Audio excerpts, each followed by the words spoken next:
এইবোৰ হ'ল আঠিয়া কলৰ মানে গোটেই মানে আঠিয়া কলটোৰ মানে গছজোপা আছিলে, কলগছজোপা দিৱালীত লগাইছিলে। লগোৱাতে কি কৰিলে, সেইজোপা নেপেলালে, এনেকৈ কাটি কাটি কিনে ধুনীয়াকৈ ৰ'দত শুকাই থৈ দিছে। আৰু এইখিনি যেতিয়া ভালকৈ শুকাব, কি কৰি আছে মই ক'ম ৰ'ব। এইখিনি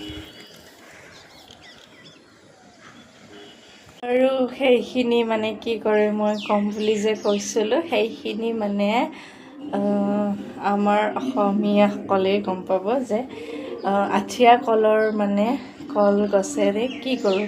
আৰু আঠিয়া কলৰ গছৰ নহয়, আঠিয়া কলটোৰ যে বাকলটো আছে সেইটোও ব্যৱহাৰ কৰা হয়। সেইটো মানে আমাৰ ৰ'দত শুকুৱাই, ভালকৈ ৰ'দ শুকুৱাই কিনে ধুনীয়াকৈ মানে সেই বাকলটো হওক ইয়া গছৰ ডালটোৱে হওক, যিয়ে নহওক গছডালেই হওক, সেইটো কাটি মেলি শুকুৱাই ধুনীয়াকৈ ৰ'দত দি কিনে মানে জ্বলাই কিনে সেইটো ধুনীয়াকৈ খাৰ বনায়। যিহেতু সেইটোত আমি মানে খোৱা খাৰ আৰু খোৱা খাদ্য। আকৌ আগৰ মানে দিনৰ মানুহবোৰে চুলিৰো ব্যৱহাৰ কৰিছিল, কাপোৰৰো ব্যৱহাৰ কৰিছিল, কিন্তু আজিকালি নকৰে।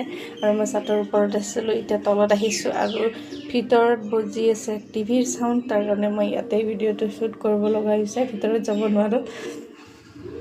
আৰু সেয়ে মানে কলগছডাল যে শুকুৱাই থৈ দিছিলোঁ, দেখাইছিলোঁ, সেইটো মানে পুৰি কিনে ধুনীয়াকৈ যেতিয়া ছাই হৈ যাব, সেই ছাইখিনিত পানী দি কিনে মানে তাতে ধুনীয়াকৈ সূতাৰ কাপোৰ এখনেৰে মানে বটল এটাত নে কিহত কিবা কৈ সোমাই কিনে তাৰ পৰা এটুপ এটুপকৈ পানী যেতিয়া পৰিব, সেইটোৱে তাৰমানে মেইন খাৰ। আৰু মানে 2 দিন তিয়াই থৈ দিয়ে সেই পানীত, তাৰপিছত তাৰ পৰা খাৰ উৎপন্ন হয়। সেইখিনি আছিল মোৰ ভিডিঅ'টো। আজিলৈ আহিছোঁ, বাই।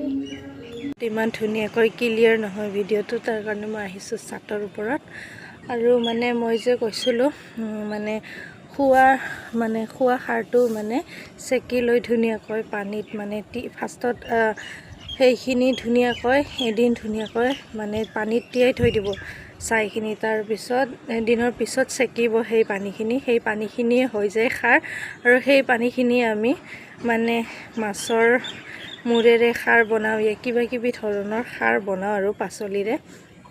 আৰু সেই খাৰ আগৰ দিনত ব্যৱহাৰ কৰিছিলে যে চুলি ধুইছিলে সেই খাৰেৰে, কাপোৰ ধুইছিলে। কিন্তু আজিকালি বহুত কমেই আৰু 1-2-3%হে এনেকুৱা কৰে, কিন্তু আজিকালি তেনেকুৱা